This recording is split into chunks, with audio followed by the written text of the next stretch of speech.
na kupeleka moja kwa moja hadi kwa Mohamed Mahmoud ambaye atatueleza mengi kutoka eneo la Kisumu, ambapo vile vile Wakenya au wakazi kutoka jimbo hilo au kaunti ya Kisumu wamekuwa kifuatilia kwa umakini jinsi shughuli ya kupiga kura ilivyokuwa ikifanyika hii leo. Basi nakupeleka kwa Mohamed Mahmoud aweze kutupatia tathmini kutoka kaunti ya Kisumu. Kwako Mahmoud.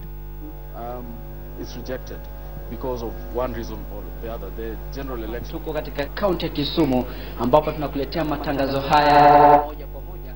Ni katika kipindi cha Lala Salama ambapo wakazi mjini Kisumu wanasubiri tu matangazo rasmi yatakayotolewa na Tume Huru ya Uchaguzi na Mipaka ya IEBC muda mchache tu kutathmini nani atakayechukua uongozi wa taifa hili, nani atakuwa rais wa 4 wa taifa hili. Lakini katika pitapita zetu ni kwamba hali ya utulivu ipo katika mji huu wa Kisumu, na watu wote ambao wamekuja kufanya biashara zao mjini wanajiondoa mapema. Ifikapo masaa ya alasiri, wote wanajiondoa na kwenda nyumbani kwao ili kufuatilia matangazo haya manyumbani mwao. Vile vile asubuhi ya leo viongozi wa kidini waliitisha mkutano na wanahabari na kuwataka na kuwapongeza wakazi wa mji huu kwa kuwa na subra, kwani subra huvuta heri.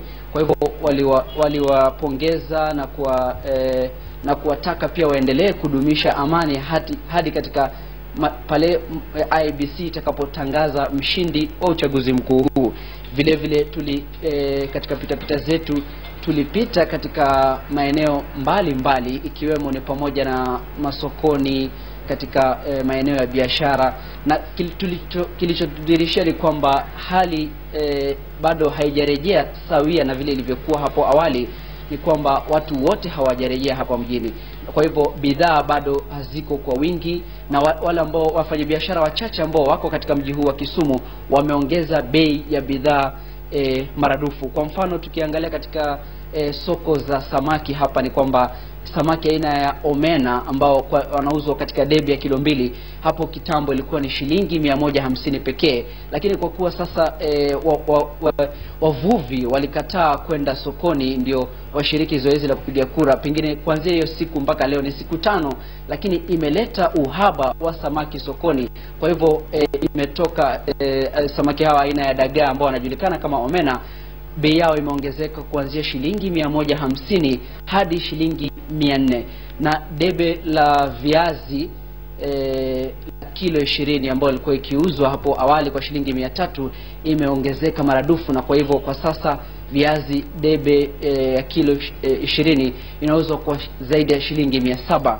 Vile vile maafisa wa usalama wamekita kambi maeneo yote, wanapiga doria na kuhakikisha kwamba hakuna yeyote anayeleta vurugu.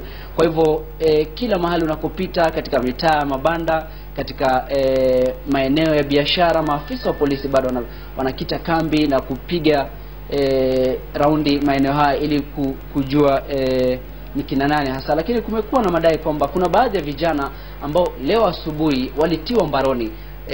Bado madai hayo mkubwa wa polisi katika eneo hili la Nyanza hajatudhihirishia, lakini madai hayo yanasema kwamba kuna vijana ambao walishikwa kwa kuwa walikuwa wanataka kuzua rabsha.